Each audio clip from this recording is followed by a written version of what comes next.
கர்த்தாவே, பிதாகுமார பரிசுத்தாவியானவரே இயேசப்பா, இப்பொழுது நான் பயத்தை குறித்த தலைப்பில் தியானிப்பதற்கு ஆவியானவர் உதவி செய்வாராக. பயம் பயம் என்பது நம் வாழ்க்கையில் எல்லோருக்கும், எல்லா மனிதனுக்கும், வம்சமான யாவருக்கும் இருக்கக்கூடிய பயம்.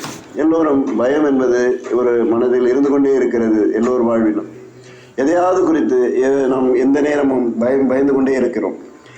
நம்ம பலருக்கு எதற்கெடுத்தாலும் பயம். அதாவது நிற்க பயம், நடக்க பயம், உட்கார பயம். ஏன் பயப்படுறோம் என்பதே தெரியாமல் நாம் பயந்து கொண்டிருக்கிறோம். இதில் சிலர் அமாவாசை வந்துவிட்டால் பயம், பௌர்ணமி வந்துவிட்டால் பயம், சிலருக்கு பள்ளி விழுந்தால் பயம், நாய் எழுதால் பயம், பூனை எழுதால் பயம். அதனால் இதை குறித்து பயந்து அவர்கள் சோகமாக எந்த நேரம் இருக்கிற நிலையில் இருக்கின்றார்கள். இதை குறித்து ஒரு சங்க புலவர் சொல்லுகிறார், காணும் முகமெல்லாம் கவலையும் அல்லலும் துன்பமும் அன்றி வேறென்றும் அறியவில்லை என்று சொல்லுகிறார். எப்படியாக மக்கள் எதற்கெடுத்தாலும் பயந்து கொண்டே வாழ்ந்து கொண்டிருக்கிறார்கள். இது குறித்து நமது பாரதியார் கூட சொல்லியிருப்பார், பயம் இல்லாமல் இருங்கள் என்பதற்காக. உச்சி மீது வானிலிருந்து வீழ்கின்ற போதிலும் அச்சமில்லை அச்சமில்லை அச்சமில்லை என்பது. ஆனால் நாம் இதை குறித்து ஒரு நிமிடம் நாம் சிந்திப்பதில்லை. ஆண்டவர் நமக்கு சொல்லியிருக்கிறார், நான் உங்களுக்கு பயமுள்ள ஆவியை கொடுக்கவில்லை, பலமும் மிக தெளிந்த புத்தியும் உள்ள ஆவியை கொடுத்திருக்கிறேன் என்று. அதனால் நாம் பயப்பட வேண்டிய காரியம் எது இருந்தாலும் அதற்கு ஆண்டவர் நிறைய பைபிளில் அதிகமான சரியான விஷயங்கள் சொல்லப்பட்டிருக்கு. பயப்படாதே என்பதுதான் நிறைய தடவை பைபிளில் சொல்லப்பட்டிருக்கிறது. அதாவது உன்னுடைய ஒவ்வொரு முடியும் எண்ணப்பட்டிருக்கிறது, பரலோகத்தில் எண்ணப்பட்டிருக்கிறது என்று சொல்லியிருக்கிறார் ஆண்டவர். அதனால் நாம் எதை குறித்தும் பயப்பட வேண்டிய அவசியம் இல்லை. ஒரு பைபிள் ஒரு வசனம் சொல்லுகிறது, பயம்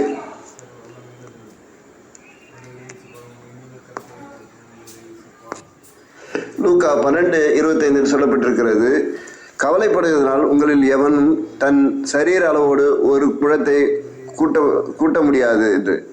அப்படியாக இருக்கும் பொழுது நாம் நம்முடைய பயப்படுவதனால் நம்ம எதையும் சாதித்துவிட முடியாது. மேலும் பணம் இல்லாதவருக்கு பணம் இல்லை என்ற பயம், பணம் இருக்கிறவனுக்கு அந்த பணத்தை எப்படி பாதுகாப்போம் என்று பயம். பணம் இருக்கிறவன் தன் பணத்தை நம்மளை தேடி ஈடி வருமோ, மற்றபடி எந்த ஐடி வருமோ, இந்த பணத்தை எப்படி பாதுகாப்பு, நம்ம சொத்தை அவனை அபகரித்து விடுவானோ, இதை எப்படி நம்ம பாதுகாக்க வேண்டும், நம்ம யாராவது கொள்ளையடிக்க வருவார்களோ, இப்படி அந்த பணத்தை எப்படி பாதுகாக்க வேண்டும் என்ற அந்த பயம் மனதில் இருந்து கொண்டே இருக்கும். அதனால் பயம் என்பது இருக்கிறவருக்கும் பயம், இல்லாதவர்களுக்கும் பயம். ஆனால் ஆண்டவர் நம்ம மரண பயத்தில் இருக்கும் மனிதர்களை மீட்பதற்காக, விடுதலை பண்ணுவதற்காக வந்தேன் என்பதை பற்றி இந்த வசனத்தை சொல்லியிருக்கிறார். எபிரேயர் 2:14, ஆதலால் பிள்ளைகள் மாம்சத்தையும் இரத்தத்தையும் உடையவர்களாக இருக்க அவரும் அவர்களைப் போல மாம்சத்தையும் இரத்தத்தையும் உடையவர்களானார். மரணத்துக்கு அதிகாரியாக பிசாசானவனை தமது மரணத்தினாலே அழிக்கும்படிக்கும் ஜீவகாலமெல்லாம் மரண பயத்தினாலே அடிமைத்தனத்துக்குள்ளானவர்கள் யாவரையும் விடுதலை பண்ணும்படிக்கும் அப்படியானார். இப்படியாக எபிரேயர் 2:14 வசனம் சொல்கிறது. 14-15 வசனம். இதில் ஆண்டவர் நாம் மாம்சம் ரத்தமாக இருந்து பிசாசு நம்ம மரணத்திற்கு அதிகாரியாக மாறி போனான். அவனிடம் நாம் ஒப்படைத்து விட்டோம். அதனால் ஆண்டவர் அந்த பிசாசை அழிப்பதற்காக, மரண பயத்தில் நம்மளை மீட்பதற்காக அவரும் மாம்சம் இரத்தமாக வெளிப்பட்டு அவர் தன்னுடைய மரணத்தினால் பிசாசை ஜெயித்து அதற்கு அவர் அதிபதியானார் அவர். அதனால் நாம் மரண பயம் என்பது நம்மை விட்டு விலகுவதற்கு ஆண்டவர் இவ்வளவு பெரிய ஒரு காரியத்தை செய்து முடித்து நமக்கு அந்த பயத்தை எடுத்துவிட்டு போனார். நாம் இன்றளவும் நாம் பயந்து கொண்டு தான் இருக்கிறோம். அதற்கு காரணம் நம்முடைய பலவிதமான மனக்குழப்பங்கள் காரணம். ஒரு சிறிய விஷயம் என்னவென்றால், மந்திரவாதிகள் நமக்கு மந்திரவாதியை வைத்து மந்திரத்தை அனுப்பி நம்மளை பயமுறுத்துகிறார்கள். அதற்கு முதல் மந்திரவாதி நம்மை அழிப்பதற்கு, நம்மளை கெடுப்பதற்கு, நமக்கு பல துன்பங்களை கொள்வதற்கு மந்திரவாதியை பயன்படுத்துகிறார்கள். இந்த மந்திரவாதிகள் முதலில் என்ன செய்கிறார் என்றால், முதலில் பூஜையில் அவர்கள் உட்கார்ந்து ஒரு பொம்மையை வைத்து கொண்டு அதற்கு அந்த ஏவல் பிசாசிற்கு ஒரு கோழி ரத்தத்தை அதற்கு கொடுத்து அதற்கு முதலில் நம்மளை பயமுறுத்துவதற்காக அனுப்பிவிடுகிறார்கள். அவர்கள் அனுப்பும் பொழுது அதை நமக்கு ஏதாவது ஒரு பயத்தை உண்டு பண்ணி, உனக்கு அந்த இதயத்தில் இது இருக்கிறது, உனக்கு மூளையில் பிரச்சனை இருக்கிறது, உனக்கு வயிற்றில் இந்த பிரச்சனை இருக்குது, ஏதாவது ஒன்றை சொல்லி அந்த பிசாசானவன் உள்ளே நுழைய முயற்சி பண்ணுவான். தைரியமானவர்கள் அதில் தப்பித்துக் கொள்வார்கள்.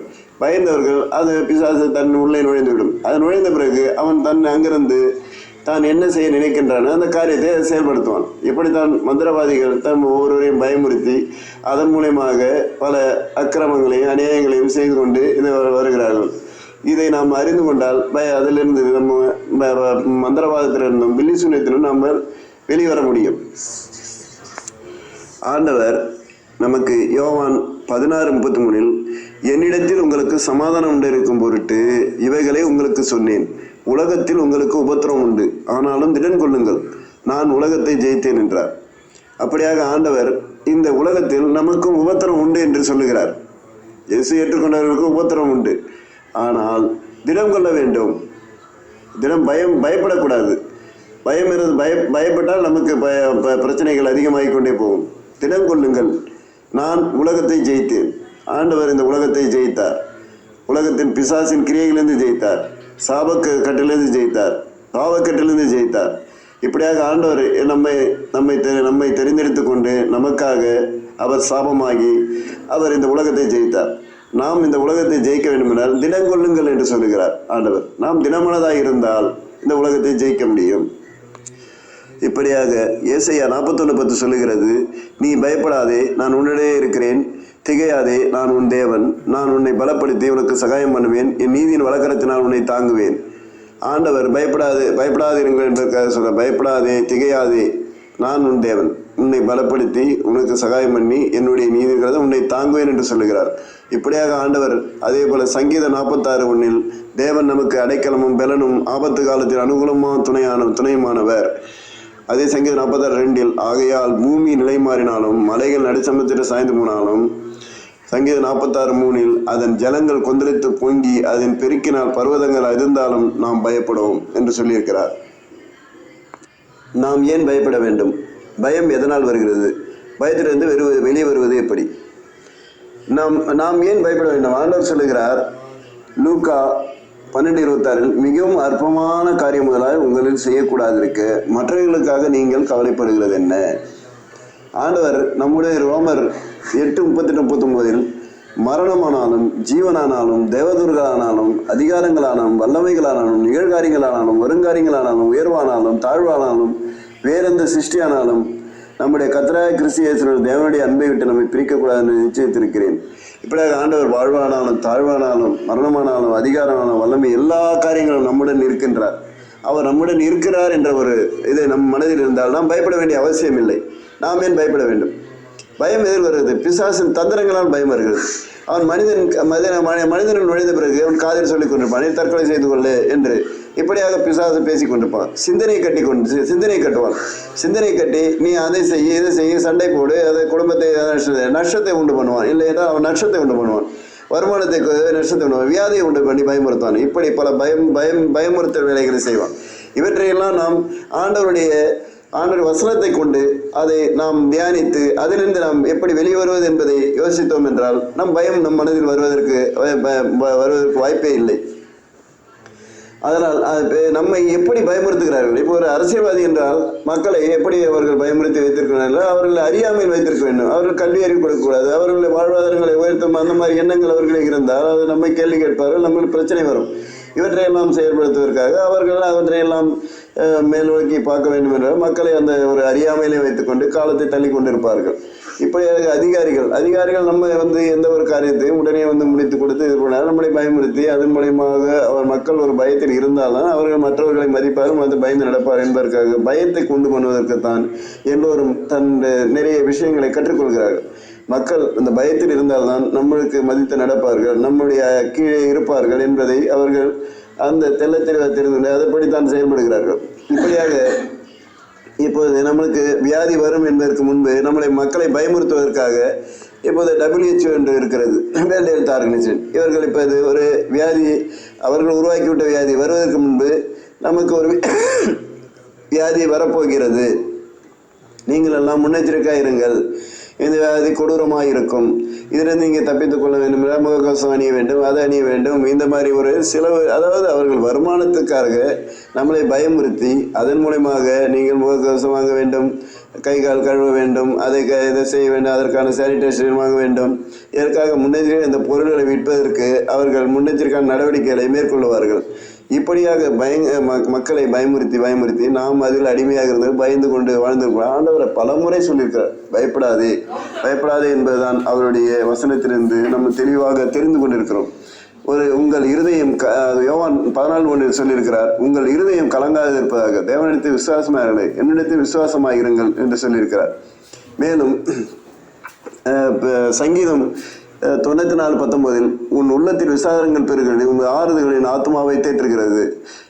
மேலும் ரோமர் 12:21 நீ தீமையினாலே வெல்லப்படாமல் தீமையை நன்மையினாலே வெல்லு என்று சொல்லியிருக்கிறார். ஏசாயா 40:29 சோர்ந்து போகிறவனுக்கு அவர் பலனை கொடுத்து சத்துவமில்லாதவனுக்கு சத்துவத்தை பெருக பண்ணுகிறார் என்று.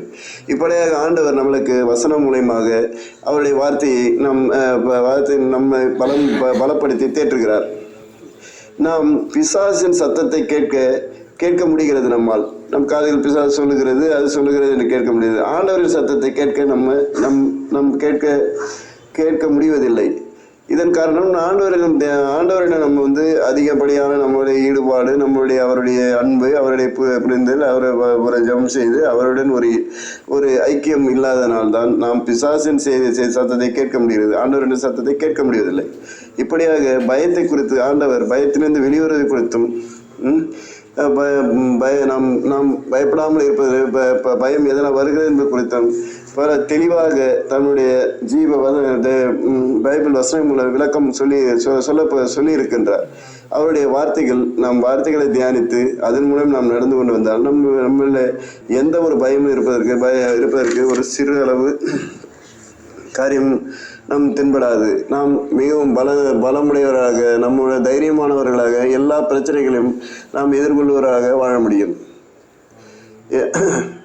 இப்படியாக என்னுடைய தியானத்தை முடித்துக்கொண்டு, என் ஆத்மாவே கர்த்தரை ஸ்தோத்திரி, என் முழு உள்ளமே கர்த்தரை பரிசுத்த நாமத்தை ஸ்தோத்திரி, என் ஆத்மாவே கர்த்தரை ஸ்தோத்திரி, அவர் செய்த சகல உபகாரங்களையும் மறவாதே. Thank you Jesus.